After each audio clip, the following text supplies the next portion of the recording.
Hey everyone, my name is Chris Lambert, and on this channel we talk Kanye West. And I realized I don't have the here. This is what we're talking about today. Kanye tweeted out a few hours ago, "I'm giving all good music artists back the 50% share I have of their masters," which is huge because master ownership is the thing that dictates copyright control, right? And who gets paid the most based on the music and its licensing and it's streaming and sales and all of that. And right now it's the labels. Like 99.9% of artists that have a label deal give up 100% ownership of their masters. And when you own a label, how Kanye does, which is good music, you end up owning a percent of the masters of the artist under you. But the company over you, which is in this case Universal Music Group, still owns 50% share as well. So one of the ways in which Kanye has been able to have ownership has been through other artists that have signed to good music over the years, right? Though he doesn't have any ownership of his own albums. So him giving back 50% share is kind of a big deal and actually solves one of the main criticisms that Kanye has been receiving from critics in the wake of his renewed fight to gain control of his masters. You may remember in 2018, Kanye first started bringing up issues with his contract, and there were rumors of a lawsuit. And then in 2019, there was a countersuit, and that ended up getting resolved. And then we got Jesus is King, right? And Kanye seemed to drop the contract stuff for a little while, but now he's resumed efforts to own his masters and get out of his contract and to really, I guess, renew the contract game in the music industry. And what critics have been saying is that while Kanye may be saying he's doing this for the good of others, he's still doing it for himself first and foremost. And why hasn't he given back master control to the artists that have signed to him? Is he a hypocrite? Is this hypocritical, et cetera, et cetera? Which there have been some prominent people who have been making that claim against him. And for him to say that I'm going to give good music artists back the 50% ownership I have, really, really putting like his best foot forward and walking the walk, right? Not just talking the talk about this. And it gets through that hypocrisy that people have claimed. Like Kanye has the power to do for others what he is wanting done for himself, and now he's doing that. Though hopefully he does it, right? That's the main question. Will he follow through on it? When will this go into effect, et cetera, et cetera? But you might be wondering, like, why now? And it looks like Elon Musk is the one to thank for this. So you can see Kanye at the start of the conversation says, "No, I don't think those contracts are good either. Those were done by the same lawyers. Will you change them?" So it seems like the unspoken thing or the unseen thing here is that Elon had asked Kanye about the good music contract situation. And, did Kanye write those contracts or something? And Kanye's just saying back, like, no, that wasn't me. Those were done by the same lawyers, like the Universal Music Group lawyers.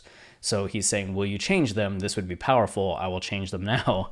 And then tweeting this right here: "I'm giving all good music artists back 50% share of their masters."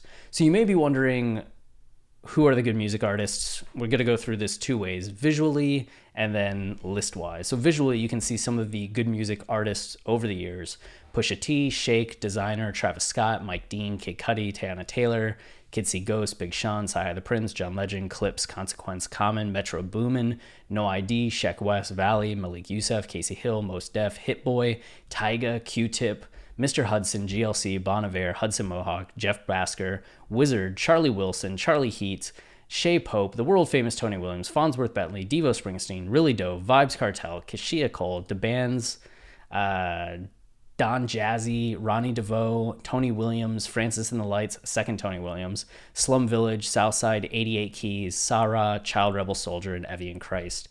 So a lot of artists, a lot of prominent artists, and you can see here on the Good Music page that the current artists are much smaller in number, right? You have Big Sean, Pusha T, Sci-Hi, Tiana, Q-Tip, Shake, Francis and the Lights, Valley, Kid See Ghost, and Sheck West. The former artists listed there. I listed there. Some of the current producers, 88 Keys is still there. Travis Scott is still a producer, but never seemed like he was on the Good Music label itself, right, as an artist, which is interesting. And then the discography of albums that have come out through Good Music, I think most notably on here are just the Kid Cudi projects. Like B and John Legend's like albums, like mildly good, but just like mildly big deals. But like probably the biggest deal is like Kid Cudi's discography and some of Big Sean's albums. Like I think Dark Sky Paradise and Man on the Moon are kind of the two biggest that we've seen released that aren't Kanye projects. But he's owned 50% of all of these albums, right? So him giving that back to the artist, and Detroit 2's on there as well, but him giving that back to the artist is huge. And you can even see that Big Sean has talked about this. He said, "Thank you, this would help so much," which just feels like very humble, like, and just very like honest. Like, this would really help. Like, I'm a big artist, but still, this would really help so much. Like, I appreciate it. I can imagine Big Sean sitting there being like, couldn't we have done this last month before I dropped Detroit 2, you know, and just get more of that money? But still, better late than never. The big question, though, still, again, is when will Kanye do this? And will it apply to all artists that have ever been on Good Music, or just the current artists that are part of Good Music? Like, how holistic will it be? I imagine it's going to be all artists, because that just seems in the spirit of what Kanye's trying to do. And if he has the net worth of 3.3 billion, does he really need to keep the rest of the discography or the rest of these artists like hostage in the way that he says that they're kind of being taken hostage? I don't think so. And I guess maybe to put it into perspective, I don't know if this is an example that helps or not, but I've been thinking about the difference between ownership and not ownership between Kanye's music career and his career with Yeezy, right? So from 2004 to 2014, Kanye released The College Dropouts, Late Registration, Graduation, 808s, My Beautiful Dark Twisted Fantasy, Watch the Throne, Cruel Summer, and Yeezus. Like 8 albums, and he produced for all these artists, like such huge songs. That's not including like the work that he did for Jay-Z. At that point, his net worth was $30 million, which is great, right? Like any of us would be like, I would gladly have $30 million and be happy.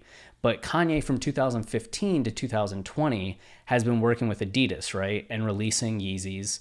And the expectation is that he's released, or the thinking is he's released 500,000 or sold 500,000 pairs of shoes.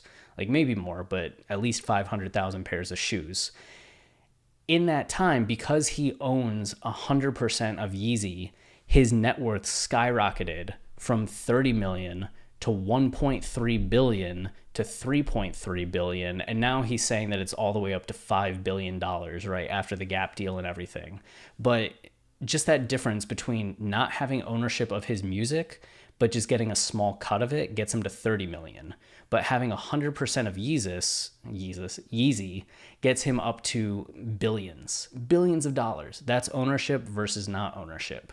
Like, and it's not to say that he would have 3 billion if he owned 100% of his music, but he might have been worth 100 million, 200 million, 300 million, right? Like some larger amount of money that is considerable if he had that ownership, right? He had sold at that time at least 10 million albums, which is wild. Like 10 million albums and you get worth $30 million. It just doesn't seem right. So yeah, difference between not ownership and ownership. But I guess that does it for me talking this episode. Closing spiel, if you don't mind. If you're enjoying the channel and you want to support us, the easiest way is liking, subscribing, and commenting, as those things tell YouTube that this is a channel that people enjoy. So then they show it in the browser, they suggest it off to the side. I think the side's that direction where the suggestions are. And then the other way you can support us, we have a podcast called Watching the Throne, a lyrical analysis of Kanye West. And it's what we're most well known for, which is our line-by-line analysis of Kanye's discography. We went through it once from 2015 to 2019, College Dropout all the way up to Jesus is King. But we recently started going back through because having gone through it once, we learned so much and wanted to talk about some of those early albums, early tracks, with everything that we had learned having gone through the discography. So we have a public feed and our Patreon. And on the public feed, we release 1 episode a week, and we just started releasing the new episodes on the College Dropout. So the We Don't Care episode just came out. You can go listen to that. Apple, Spotify, wherever you listen to podcasts. On the Patreon, we're doing 2 episodes a week, and we're currently in the late registration season. And when we're done with that, we're going to head into graduation. 808s, My Beautiful Dark Twisted Fantasy, etc. So if you sign up to Patreon, you're going to be getting those 2 episodes a week, as well as the ability to listen to the entire catalog of episodes that we have, where on the public feed, it's just the most recent episode. So if you want to support us on Patreon, just patreon.com/Kanye podcast. And that support means a lot. And that's all that I have for now. Until next time, stay wavy and keep it loopy. Cheers.